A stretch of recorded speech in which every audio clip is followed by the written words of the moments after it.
Damai sejahtera dari Allah Bapa, itu yang melampaui akal dan pikiranmu di dalam Kristus Yesus Tuhan kita. Amin. Shalom, kita yang dikasihi dalam nama Yesus Kristus. Kita bertemu lagi dengan renungan hari ini, yaitu Jumat 12 Maret 2021. Firman Tuhan buat kita hari ini tertulis dalam kitab Mazmur pasal 32 ayat 2. Beginilah firman Tuhan.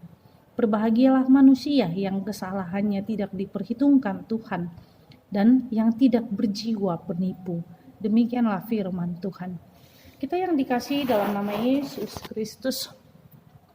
Daud adalah seorang raja yang diberkati Tuhan. Tetapi dalam perjalanan hidupnya dia melakukan kesalahan, di mana dia mengambil istri Uria, yaitu Batsheba sebagai istrinya. Sehingga Allah menyuruh Nabi Nathan untuk menegur dia supaya dia mengenal dosa-dosanya. Sehingga dengan teguran itu dia datang kepada Allah. Dan pada saat itu Allah mengampuni dosa-dosanya. Itulah yang menjadi sukacita kebahagiaan Daud dalam perjalanan hidupnya.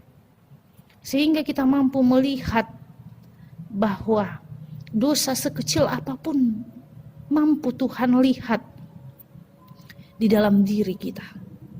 Dosa sekecil apapun tidak bisa kita tutupi karena Allah kita itu adalah Allah yang selalu hadir dalam kehidupan kita atau omnipresent. Dosa kecil itu seperti berbohong, membenci, sakit hati, dendam, amarah. Sehingga sebagai orang Kristen Tuhan mengatakan kepada kita, dosa-dosa itu harus kita selesaikan. Karena apa? Ketika kita melakukan amarah, kebencian, bohong, kita seperti menumpuk sampah di dalam hati kita, sehingga yang muncul adalah ulat-ulat, sehingga yang lahir adalah dosa. Ketika kita melakukan bohong untuk menutupi bohong yang selanjutnya adalah kita akan berbohong lagi. Allah tidak menginginkan manusia terpuruk dalam dosa. Allah ingin membalut setiap luka-luka hidup manusia. Allah ingin memulihkan kehidupan umat manusia. Sehingga Allah memberikan pengampunan akan dosa manusia. Itulah sukacita pada orang yang berdosa. Allah ingin mengampuni dosa kita. Karena apa?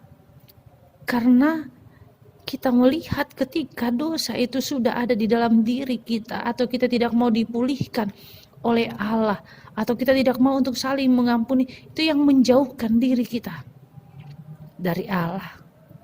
Karena itu Allah tidak memperhitungkan, Allah tidak mengingat dosa kita lagi. Allah mengampuni kita. Karena itu mereka yang telah diampuni oleh Allah, mereka tidak mempunyai jiwa penipu. Apa artinya? Kita yang dikasih dalam nama Yesus Kristus, jiwa penipu adalah mereka yang suka memutarbalikkan atau menyimpang dari firman Tuhan, yang mau menipu diri sendiri. Karena itu, ketika kita sudah diampuni dosa kita, maka sifat-sifat itu harus kita keluarkan, harus kita tinggalkan, sehingga kita mampu untuk jujur dengan diri kita sendiri. Karena itu kita yang dikasih dalam nama Yesus Kristus, bersukacitalah karena dosa kita telah diampuni oleh Allah, sehingga kita hidup benar di hadapannya. Amin. Kita bersatu dalam doa. Terima kasih Tuhan Yesus buat anugerah-Mu. Kami sungguh berbahagia ketika Engkau mengampuni dosa-dosa kami, dan dengan perantaran anak-Mu Yesus Kristus kami telah Kau ampuni Tuhan. Bapa Surgawi, pulihkan setiap hati yang terbelenggu karena sakit hati. Pulihkan setiap hati yang terbelu oleh karena kebencian, amarah. Tuhan, kami mau Engkau balut dengan cinta kasih-Mu, sehingga kami Tuhan berbahagia dalam menjalani hidup kami sehari-hari. Bila Roh Tuhan yang selalu menyertai kami. Inilah doa kami dalam nama Yesus Kristus, kami berdoa padamu. Amin. Anugerah Tuhan kita Yesus Kristus dan kasih Allah dan persekutuan Roh Kudus, itulah yang menyertai-Mu. Amin.